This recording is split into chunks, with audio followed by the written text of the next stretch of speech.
Hey everyone, Chris Carter here on the Locked On Steelers podcast. Today we've got Nick Farabaugh from PennLive.com breaking down Steelers Ravens with us. TJ Watt will play against the Ravens. George Pickens will not. What will have the bigger impact on the result of the game? All of our Week 16 NFL picks, and of course, our final factors into Steelers Ravens on Saturday. It's the Locked On Steelers podcast. Let's get into it.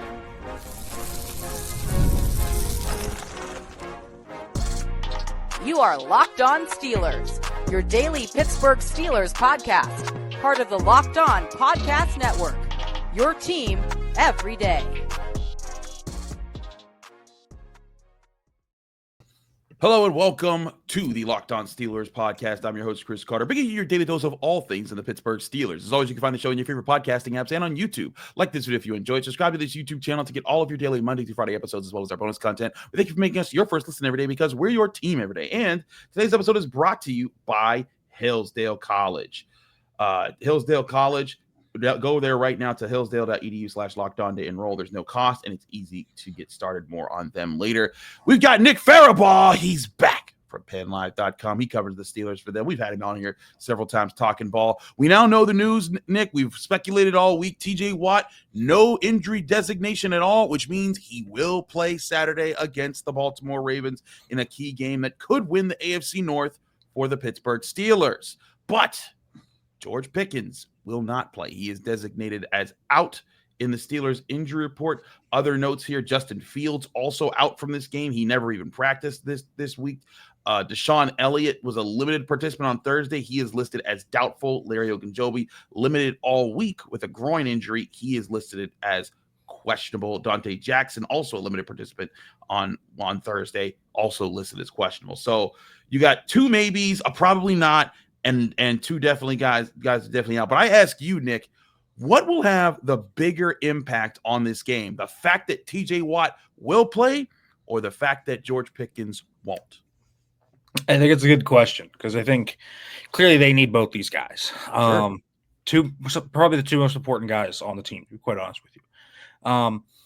I can make the argument that TJ playing is bigger. For one, I think they need TJ to execute the vision to stop Lamar, right? Mm-hmm. I think having him there is such a big part of their contain game and not allowing Lamar just to run wild around the backfield, to step up, get scrambles everywhere, right? We've seen the Steelers have issues with that at times.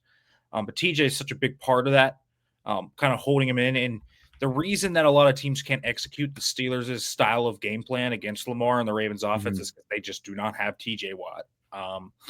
That's a big part of it. But George Pickens is so significant too. In terms of value, I think TJ is bigger. But here's the thing. When you look at the Steelers offense without George Pickens on the field this year, Chris, it goes from what is a league average to above average offense in most metrics to one of the worst offenses in football. They're bottom five in advanced or counting metrics, whatever you want. If you want to use traditional, if you want to use more locally advanced ones now that are more modern, go for it. They are bottom five in basically all of them. So we know this, and you can watch the offense too. The eye test obviously shows that it is harder to move the ball without George Pickens. I don't think anyone is going to argue any of this. So I just don't think the Steelers have an easy button without George Pickens. I think that is significant. I think George Pickens is the easy button. Let's throw a fade to George Pickens on 3rd and 3, and he's going to make that catch because 50-50 balls with George are 80-20 balls. And I think that is a significant issue for the Steelers. They do not have an easy button without George Pickens in there. And because they don't have George Pickens, I think it's also conversely hurt the run game.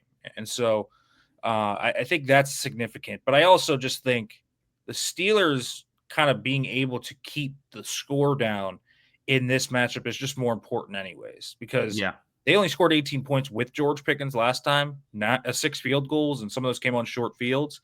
So even if the Ravens turned this into a track meet and the Steelers had George Pickens, I'm not sure they would be able to keep up. The Steelers don't do well in tons of track meets. Now, they've done track meets before with the Bengals, but the Bengals' defense is the worst in the NFL. So to me, it's TJ Watt. And the reason I say that is because I think they need to keep the score down regardless of matchup, who they had. And I think he's a big part of what allows them to kind of execute their vision and slowing down Lamar. I also think he has been big in shutting down the Ravens. I think it's important to remind people that like this Steelers-Ravens rivalry, whereas yes, the Steelers have dominated the rivalry. We'll get to that later in the show. They've won 8 of the last 9 times these teams have met up. The last time the Ravens won back-to-back games was the 2019 season when that was Mason Rudolph and Devlin Hodges in that year. But in the last stretch, in the last 8 of those 9 games, so excluding you, neither of these teams have eclipsed 20 points in scoring. You go back, like you said, 18-16 this year, 17-10 last at the end of last year, 17-10 the other time after that, 16-13 in 2023, 16-14 the Ravens, the one Ravens win in the last 5 seasons.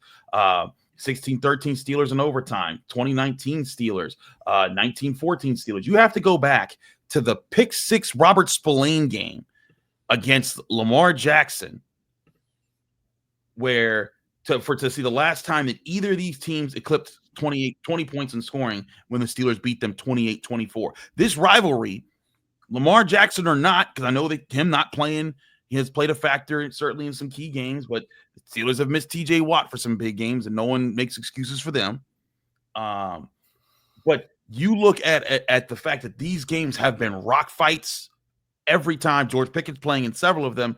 It makes me think that I agree with you. I think TJ Watt being available is the bigger thing that the Steelers need. Like if you had to choose, not that it was a Steelers choice about this happening, but if you had to choose to have one available, you take TJ Watt. And with the totality of this defense, now you do also want Deshaun Elliott, Dante Jackson to play, Logan Joby to get that more of that defensive line rotation. But TJ Watt being in, like you said, it opens up so many other things, and you have that rotation on the edge now that can help you do a lot more with TJ Watt. Alex Highsmith's in there, Nick Herbig's in there, and the way they started to use Preston Smith last week, lining him up over the middle, or 2 weeks ago, excuse me. But I think that there are a lot of good things that the Steelers defense can still do to keep this game under 20. And I think this offense, while definitely a completely different offense without George, I think they can get enough points to keep if they keep the Ravens offense from going off and having multiple really good drives and keep them down the way they have the past 8 games. I think this offense can get enough to get the job done. But again, we'll take some heavy hauling. We'll take some offensive line work. We'll take, a big step up from Pat Frymuth, Darnell Washington, a Scotty Miller, a Mike Williams. Somebody's going to need to step up in a big way. But I do think that the Steelers are built for these types of games if they keep the Ravens in check. TJ's, and you mentioned rock fights. Well, the Steelers have turned them into rock fights. There's no guarantee it's a rock fight. I think without TJ Watt, I think the Ravens' strategy last time, the Ravens threw the ball more than they passed the ball by far in the last one. It was very clear that what the Ravens were trying to do. They tried to turn it into a track meet. The Steelers dragged them down into the mud. That was what happened in the first matchup, and that's why, the missed kicks and the unbelievable pick by Peyton Wilson, all these plays that kind of racked up. Boswell kicking 6 of 6. The Steelers just made more big plays than the Ravens did. And that's kind of been the big thing. The Ravens just haven't made big plays. Right? How many times have we seen 2-point? We've seen twice now where the Ravens could have won once and then tied the game another, where a 2-point conversion was failed and the Steelers ended up winning the game because of this. So you mentioned the 2020s. We've seen that twice now in these 9 matchups that we've talked about. And so to me, the Steelers need to be able to make this a rock fight. And I think TJ allows them to do that. I do think missing Deshaun Elliott is really going to be tough in this one. I do. I think people are underestimating just how much missing Deshaun Elliott matters. He turns them really from a great tackling team to just a good tackling team. And when they go against teams like the Eagles, who have, those shifty backs and those talents that can force missed tackles, that's tough. And the Ravens have a few guys, Justice Hill. Obviously, you don't need any endorsement from Derrick Henry, but Zay Flowers can certainly wiggle in the open field. And they're injured too, right? Rashad Bateman and Nelson Aguilar, and obviously Deontay Johnson's not going to play. So they're dealing with some injuries in their wide receiving room too. But Steelers are going to be able to at least have a shot at making this a rock fight. They can't keep up in a track meet. This cannot become a track meet. If it does become a track meet, I think they're in a lot of trouble. But if they could turn this into a rock fight, I do think that's where the Ravens get a little uncomfortable. I don't think the Ravens have a group on the offensive and defensive line that is super comfortable playing in rock fights. And I've seen that come up multiple times this year where they've just come close but no cigar against bigger, heavier teams. The Eagles did this to them, brought them into a rock fight. The Eagles are the best team at fighting rock fights in the NFL. They can play different styles, but the Eagles are the ultimate rock fight team and just out rock fighted the Steelers in Philly, right? That was a big difference in that game. And so really, I think if you can make this a physical game, put it down to the trenches, make every play matter, that's where the margins make sense. And I think TJ Watt allows you to do that a little more than George Pickens, even though, as we talked about, losing George Pickens is a huge loss because of what I mentioned. The bottom falls out from under the passing offense, which is significant. It does. It really does. And also, to your point, the Ravens, they prefer the shootouts. They prefer to get their offense going. When they win, they average scoring 35 points per game, or over 35 points when you total it up. That is insane when you look at it. Like the way they played the Giants. They wanted to get the ball going there. They wanted to be able to rack up points to kind of force the Giants to have to play at their pace, because when you play at their pace, it slows them down. Their average point total when they lose is 20.4. So they haven't gotten into a boat race that they haven't won yet this year. That's what they want to get to, because they don't think that you can keep up with them. So if you're the Steelers, you need to do everything in your power to keep it that way. But you look at the teams that are good at winning the rock fights. This year, the Chiefs are one of those teams. They lost to the Chiefs. The Steelers are one of those teams. They lost to the Steelers. The Eagles are one of those teams. They lost to the Eagles. If the Steelers can keep the pace there, I think that's going to be the key for this game. We'll get back to this game, but of course, we got to get to our picks across the NFL next here on the Locked On Steelers podcast. Chris Carter, Nick Farabaugh. Stick with us. We'll be right back. But first, to remind you, this show is also brought to you by Prize Picks. Prize Picks is the easiest and most exciting way to play daily fantasy sports. Unlike other apps on Prize Picks, it's just you against the numbers instead of battling thousands of other players, including pros and sharks. You pick more or less on 2 to 6 player stat projections and watch the winnings roll in. Prize Picks is the fun new daily fantasy game that everyone needs to start playing right now. Prize Picks is the only real money daily fantasy platform with any injury insurance policy. Your lineups stay in play even if one of your players gets injured. If your player leaves in the first half and doesn't return, Prize Picks keeps your lineup alive. Prize Picks invented the flex play, which means you can still cash out on if your lineup isn't perfect. You can double your money even if one of your picks doesn't hit. And now on Prize Picks, you can win up to 100 times your money with as little as making 4 correct picks. Prize Picks includes NFL, NBA, MLB, NHL, college sports, and so much more. Download the Prize Picks app or go to prizepicks.com to sign up to play daily fantasy sports. That's prizepicks.com/LockedOnNFL. Use code LockedOnNFL and you'll get $50 instantly when you play just $5. That's code LockedOnNFL to receive a $50 bonus for playing just $5. Prize Picks. Run your game. We're also brought to you by the college football playoffs on TNT. It's that time of the year. The college football playoffs are back in the newly expanded 12-team format. It's guaranteed to be bigger and better than ever, bringing you all the hard-hitting and high-flying excitement that you love. TNT Sports coverage of the college football playoff begins December 21st, starting with the college football playoff kickoff show presented by AT&T at 11 a.m. Eastern, leading into our first matchup, the SMU Mustangs battling the Penn State Nittany Lions at noon. Then the Clemson Tigers look to upset the Texas Longhorns in a showdown at 4 p.m. Eastern. Don't miss a moment of the action. The college football playoffs presented by Allstate, live on TNT, True TV, TBS, and Max.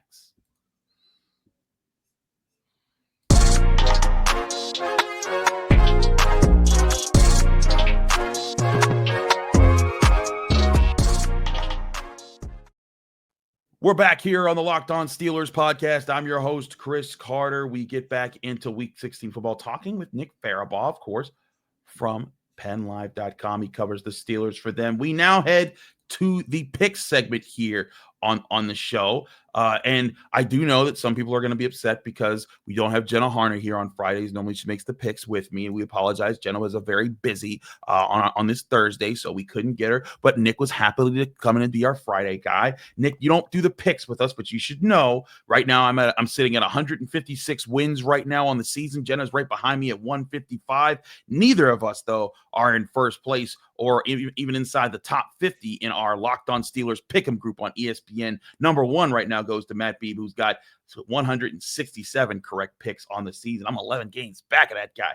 Or no, yeah, 11 games back. I can still do math. But so we've had some interesting picks all season long. A lot of people have competing with us. We are now at over 400 participants in the group with us. Play along with us for free by just searching Locked On Steelers Pick'em League on ESPN.com. Nick, let's get started with some picks here. You haven't been picking with us all year long. Do you have a picks? Do you pick every game somewhere that you can like tally and keep track of how you've done this year? No, I don't. I just kind of vibe with it. And I'm like, you know what?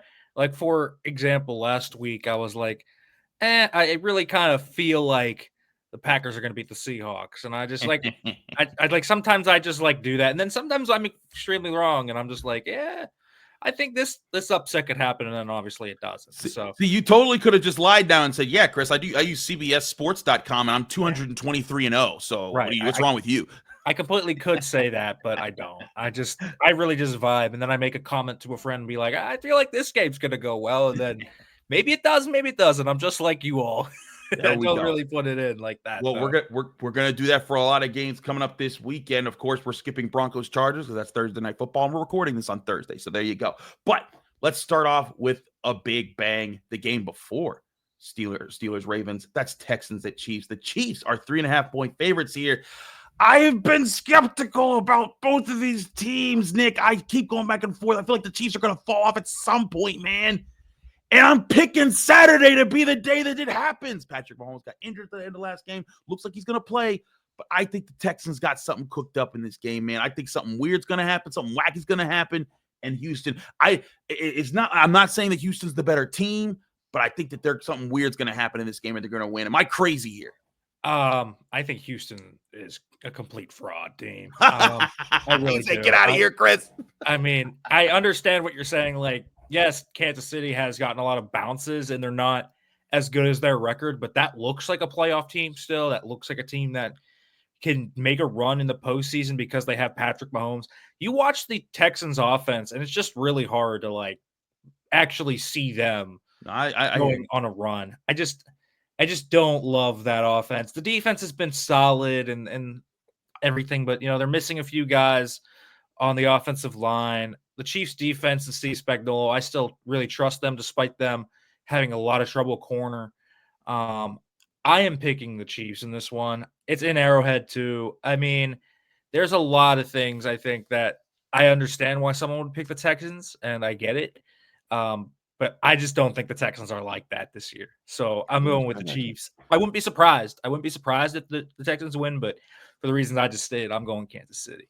All right, we roll to the Sunday game, skipping Steelers Ravens, saving that for last. Browns at Bengals, the other AFC North showdown. Hard Knocks is going to eat this week as all 4 teams play each other.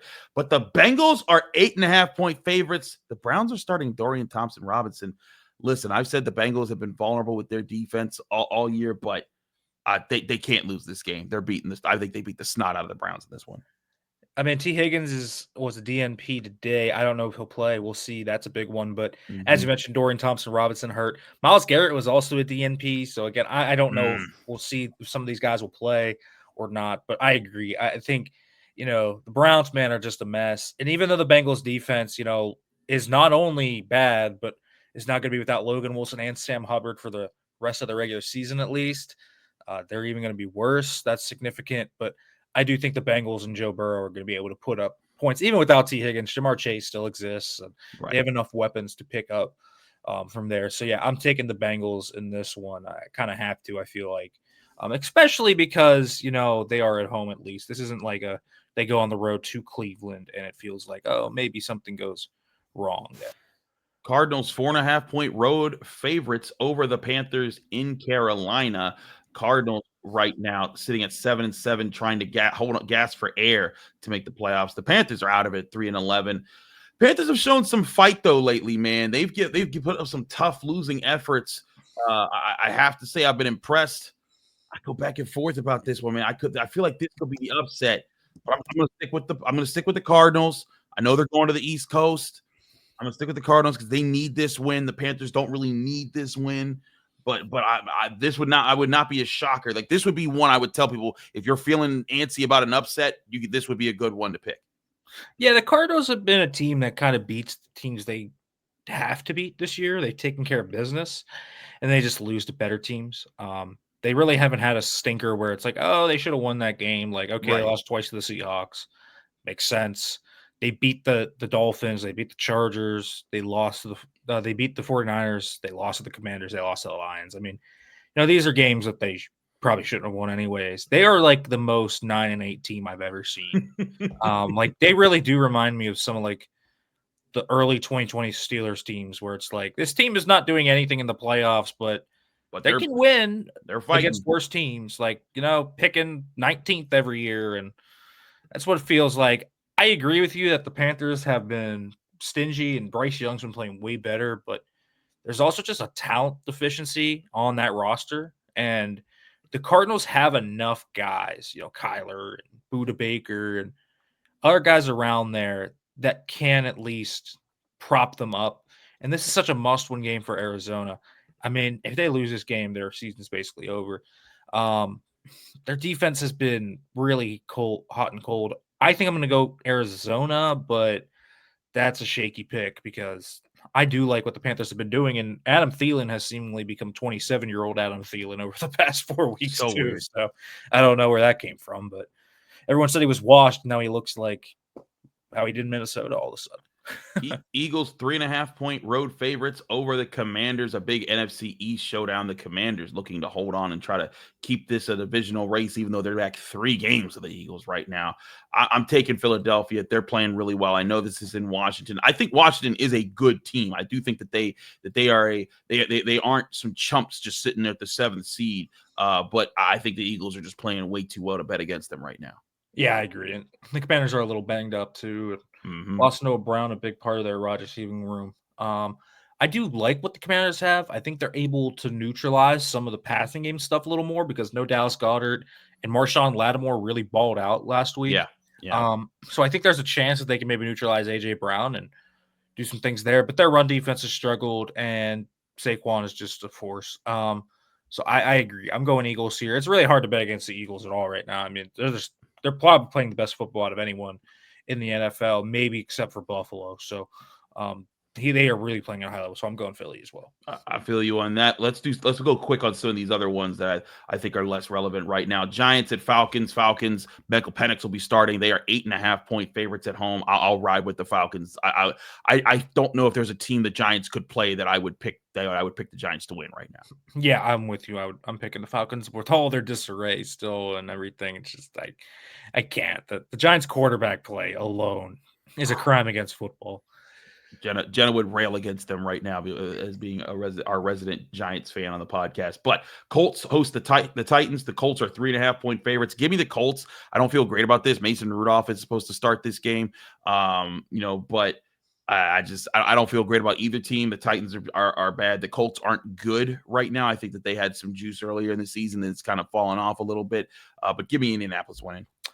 Yeah, I'll go Indianapolis too. Again, similar thing with the Titans, just requisite quarterback play, defensive talent, et cetera, et cetera. The Colts are the more talented team in general, and they're getting a little healthier. So I'll take the Colts in this one.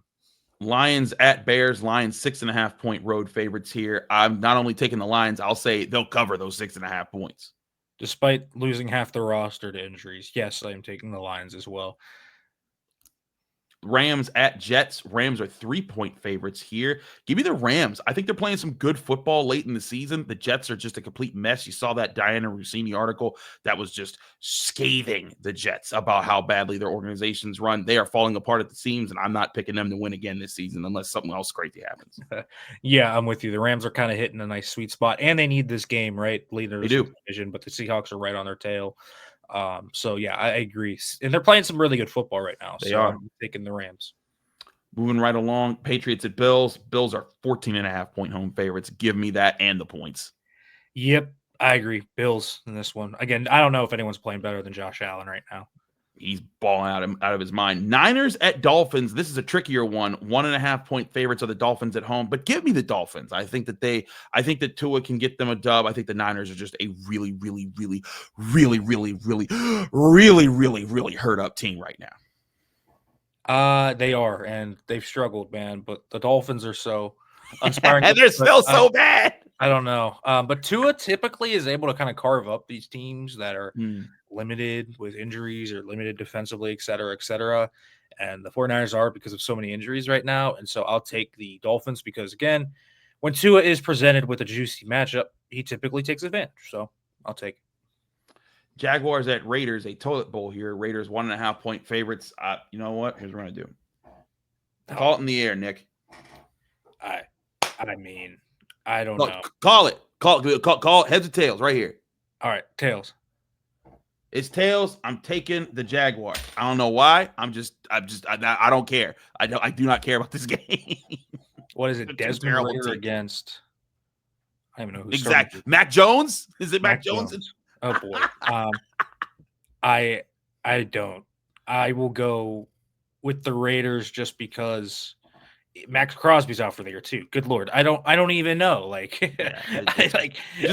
why I flipped the coin. I literally asked because I called tails. I was saying if you call I'll go with the Raiders just because I believe Antonio Pierce is gonna have his team playing hard. I'm not sure the same with Doug Peterson. All right. Buccaneers at Cowboys. Buccaneers 3.5-point road favorites here. I'm taking the Buccaneers. I don't know why it's a 3.5-point spread. I think they should dog walk the Cowboys.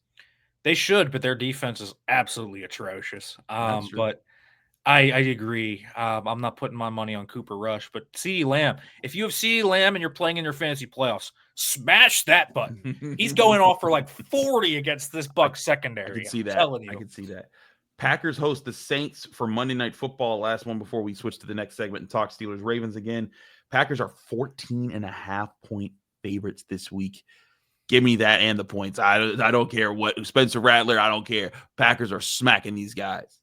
Yeah, I agree. No, Derek Carr. Even with Derek Carr, I'd pick the Packers. But it's in Lambeau. Yeah, I'm taking the Packers.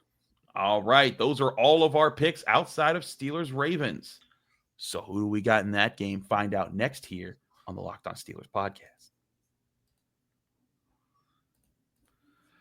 But first, we'll remind you this show is also brought to you by Hillsdale College. Time is our most precious commodity, so don't waste it scrolling through some mind-numbing content for hours and hours. How can you spend it wisely to improve yourself? Well, our sponsor, Hillsdale College, is offering more than 40 free online courses, including Constitution 101, Intro to Free Market Economics, The Great American Story, Rise and Fall of the Roman Republic, and so many more courses. All of Hillsdale's courses are self-paced so that you can start whenever and tune in wherever. Plus, you can go deeper with readings, quizzes, discussions, and just enjoy the lectures. Go right now to hillsdale.edu/lockedon to enroll. There's no cost and it's easy to get started. That's hillsdale.edu/lockedon to register. Hillsdale.edu/lockedon.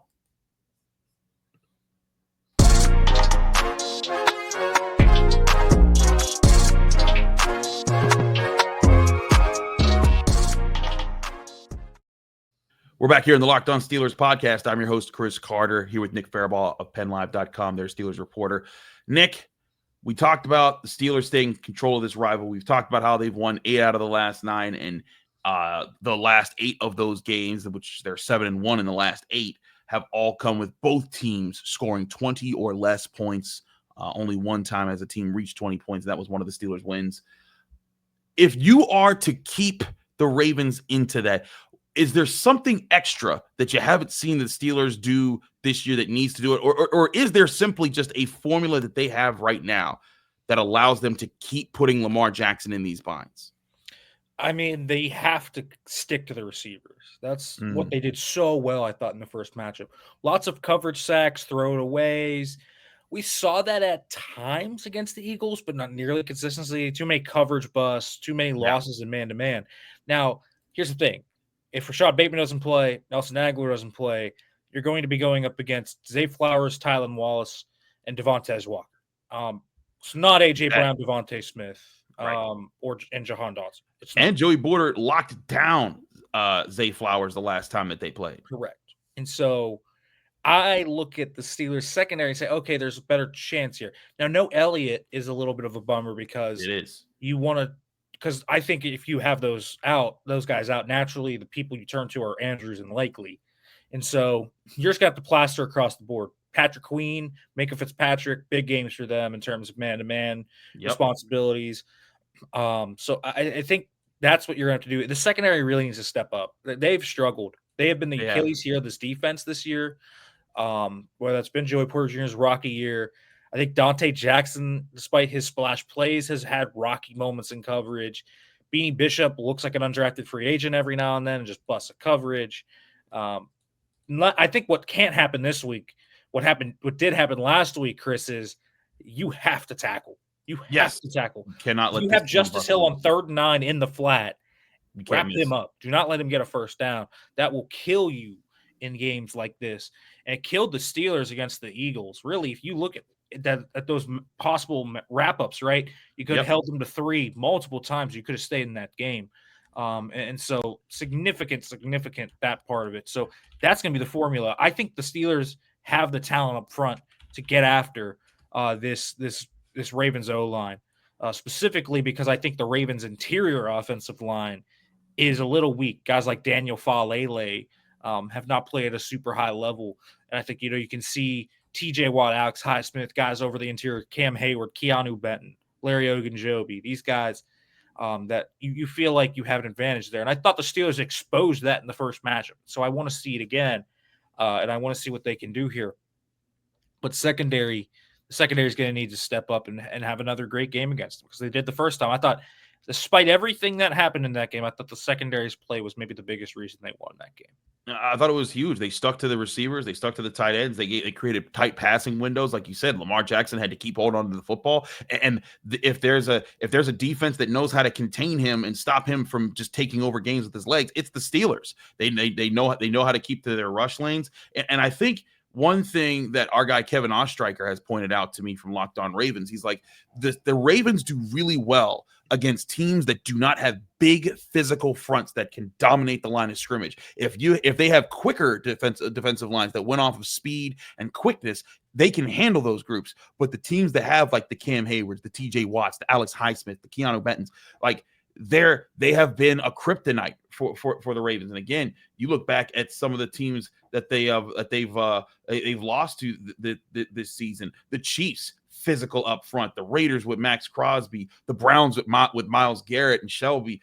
You look at the Steelers, with their physical front. The Eagles. Those have been the teams that have given the Ravens fits. So it does make sense for that to be a factor here. But like you said, great defenses aren't just about the fronts. As much as we talk about the steel curtain of the 70s, Mel Blount, Donnie Shell, JT Thomas, Mike Wagner, they're all big parts of that defense too. And it was their greatness that helped the steel curtain up front be great with them. And so I look at this game, and I think that's why TJ Watt playing is so huge in this game. And to me, it's bigger than George Pickens not playing. Not to say that George Pickens is not playing is light or not going to impact this game, because I think it will in a great manner. But to me, it is about that secondary getting back to that. And you know what? I feel like this is an opportunity for players to live up to the messages of their coaching. Like if you go back to that first Hard Knocks episode when Mike Tomlin was just egging on Nick Herbig all week long. We're going to need you. We're going to need you. We're going to need you. And then he delivers in a big way, stripping Joe Burrow in that game and saying, we called that out. The way you hear Mike Tomlin talking to Joey Porter Jr., and in fact, in the most recent Hard Knocks, the way he's saying like, hey, it's rough right now. You're not great right now, but you're not going to be great right now. You got to go through this to be great. That kind of talk, reminding you that it's not just going through the motions. It's not just submitting to, I'm never going to get there. It's understanding the everyday challenges that you have to overcome to get there. And that's where Joey Porter Jr. has a chance to reclaim after having a rough week against the Eagles. I didn't think it was a terrible week. It was a rough week for him. I thought that the problems kind of came elsewhere in the Steelers secondary, but he's had some other rough weeks. He's been penalized a lot. And this would be a heck of a week for him to rebound, get back to being a playmaker, get his head on straight before the Steelers. And if he plays a big factor in the Steelers winning the division for the first time since 2020, I think that would do a lot for his psyche, this team's psyche, and be a big step going forward. So I agree with you. The secondary stepping up again, like they did the first time, might be the X factor for this game if the Steelers can win it. Yeah, and then I think the other X factor for me on the offensive side of the ball is going to be having some semblance of a run game. I think they need that. This Ravens run defense is fantastic. It is one of the tops in the NFL.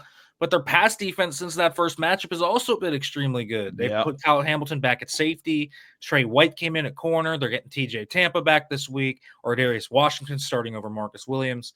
They've made some switches at linebacker with Trent Simpson being out, and now they have Chris Board in there, and it has just worked. They are better in coverage. It's harder to get explosives on them. And so what you're going to need is a little bit of a run game. You're going to need to be a team that can go after them and punch them in the mouth. I thought that is what helped the offense. Even though the offense didn't do a ton well in the first game, they're able to drive a little bit. And between a few explosives and just punching repeatedly at the front of the Ravens, they were able to start to wear them down. And I thought that was big. It didn't show up in pure yardage, but you saw the push. I thought specifically in that game, I thought McCormick and Frazier came ready. They did. I think they need to come ready in this one. I need to see, Dan Moore get out of his rough stretch. He struggled the last few weeks. Ciamalo laid an absolute dud in Philadelphia. Need to see him bounce back. Roger, keep going upward, right? We want to see all of this. And so the Steelers O-line is coming off one of their worst games of the year against Philly. Philly handled them in the trenches. They did. So you want to come back in this one on a short week. I think you could tell the first time these teams faced off, the Steelers understood. Like the young Steelers understood what the rivalry meant. It was nasty. It was really, really physical. Darnell Washington was throwing Odafe Owe out the club. Like there were lots of physicality moments in the run game. And the run game moments bred themselves into sparks in the pass game. Not consistent sparks, but there were sparks here and there, right? Big catch by George Pickens. There's a 20-yard run by Najee. Like there were just explosive sparks, and that allowed them to get field goals. And obviously you want to get 7 in this one just to try and mitigate what happened last time. You don't want to win with 6 field goals every week. Obviously it's not sustainable. But I think if you can get a run game going, there's an easier path to seeing Calvin Austin and Pat Freiermuth. And I mentioned those two specifically because I think those are going to be the two conduits in the passing game where the Steelers can maybe hit a big play, Chris. And so if they can get a run game going with Jalen Warren, Najee Harris, even if it's just a solid run game, it doesn't have to be an elite run game, I think that they're going to be able to open up the passing offense just enough, and maybe they can hit 1 or 2 big plays to Calvin Austin or Pat Freiermuth. And I think that's going to be the most important thing. But, you can even extend the run game, screens, throws to the flats, quick game, like the quick game, run game, and screen game. I think those 3 things built together have to be good enough to add up to, okay, can we then hit downfield for 1 or 2 big plays? That's going to be the key, I think. The Steelers lost to the Eagles, cut off 8 straight games where the Steelers scored at least 18 points. Now, they scored more than 25 points in several of those games, but hear me out here. More than 18 points in all of those games. In the 8 straight games before the Eagles, they ran for only 56 yards against the Eagles. In every other game in those 8 games, they ran for at least 110 yards. Some of those they ran for like 160 or 180, and they went buck wild. Against the Ravens, they ran for 122. I agree with you. The run game has to be present, and especially when George Pickens isn't around. And listen, George Pickens not being there makes it harder because now teams are like, yeah, we're stopping that. Go beat us with Mike Williams and Calvin Austin and Van Jefferson and Scotty Miller. But please, we want you to prove that Russell Wilson is that good.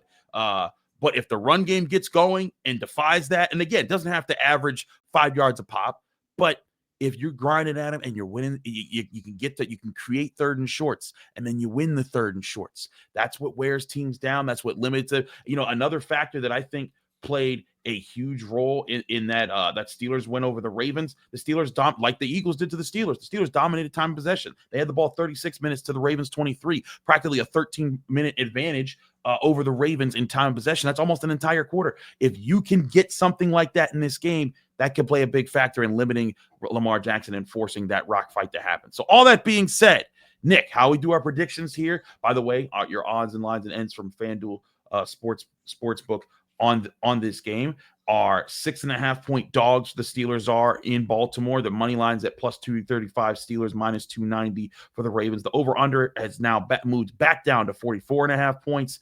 So looking at that score, looking at all those numbers, Nick, give me your X factors to the game, how you see the game playing out, where you see the turning point happen, and then your final score. Yeah, I mean, first of all, 44.5. Bet the under, guys. Yes. I mean, just from trends, yes, the under looks meaty there. But I look at this and everything tells me on paper I should pick Baltimore. It just does. But I felt this way the first time too. I didn't see the Steelers having the secondary necessarily to plaster them wall to wall. Well, they proved me wrong. They could plaster them wall to wall. I also was a little bit questionable about the Steelers passing game. This is the biggest reason I am a little skeptical for the Steelers. And I don't think that they have an efficient running game. I think they can run the ball, but it's volume related. Yes. You talk about the 110 yards. A lot of those are 3.5, 3.4, 3.6 yards per carry in that game. I think the fact that they don't have an efficient rushing offense is going to hurt them against top upper echelon teams like it did last week.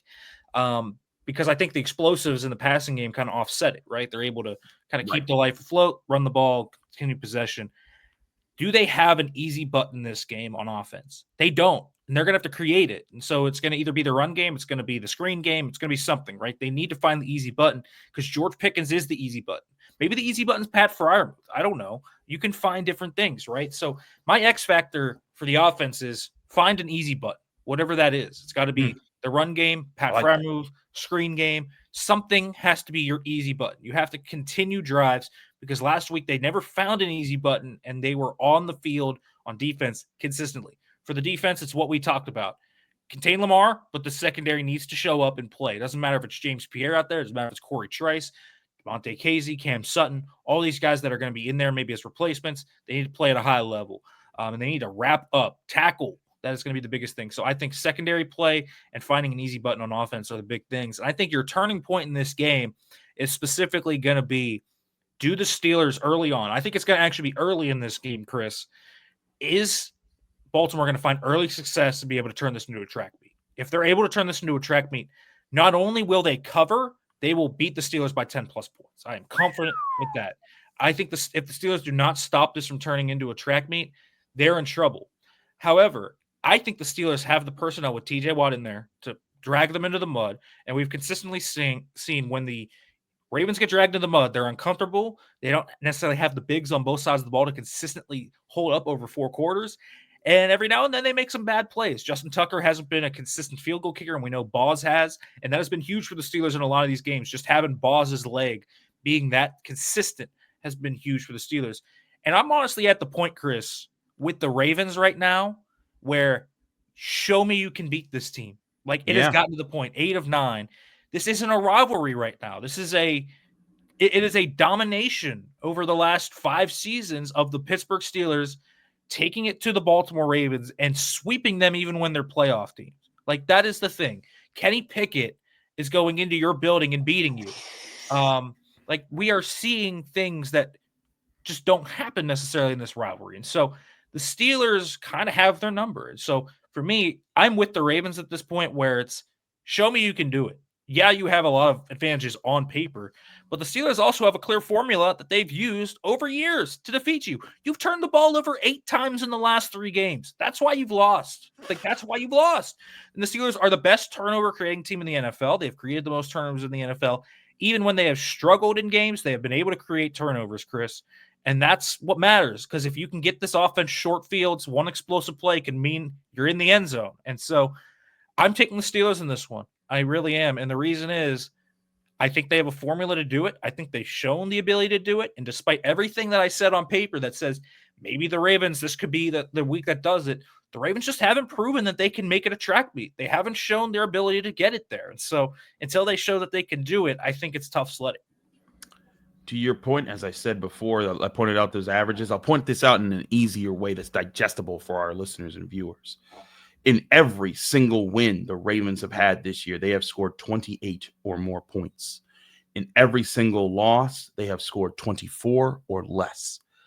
And asking them to score 4 touchdowns against this Steelers defense that has not allowed them to even get to 20 points since 2020, since the pandemic game in Baltimore. I think that's the key. I think the Steelers getting after it, creating turnovers. I think this is another big game week for Patrick Queen. You saw Todd Monken, the Ravens offensive coordinator, chasing after his players, saying, you got to watch out. They're going to punch the ball out. Well, it's watch out Lamar Jackson, too, because now the Steelers' defensive front's coming. I also think the Steelers' offensive line is going to be a little bit more prepared for Oweh. I think that they'll let him take over the game less.